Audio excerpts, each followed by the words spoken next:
Okay, so today I'm going to talk about lenses, which means first of all I would like to talk about geometrical optics, which is also known as ray optics. Geometrical optics, which is also known as this is also known as ray optics. This is also known as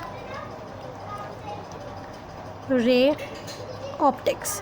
Basically, there are two type of object, we could say classification on the basis of objects. The first one is transparent objects and the other one is opaque objects, right? The word describes itself. Opaque, transparent object are the object which allows the light to pass through it, which allow light to pass through it,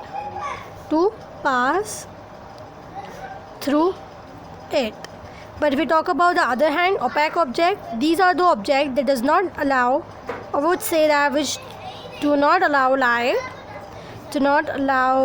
light to pass through it. For instance, we could take the example of take an example of metal. For instance, we are taking example of iron.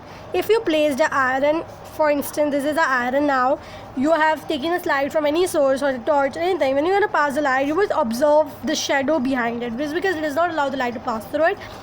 Like if you take a window, a mirror window, I would say, no, it does not allow the light to pass through. There are a lot of substance that allow the light to pass through and are known as transparent. An opaque object always show the phenomena of refraction, while on the other hand, the transparent object only shows the phenomena of refraction.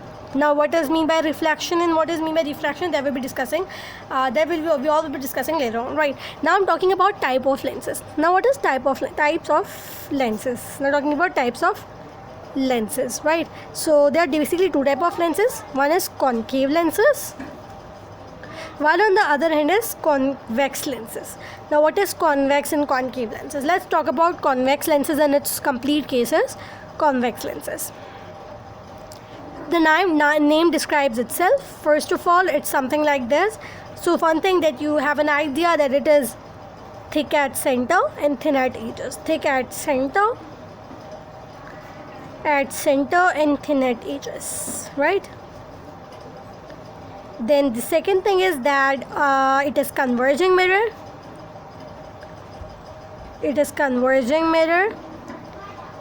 Because it converges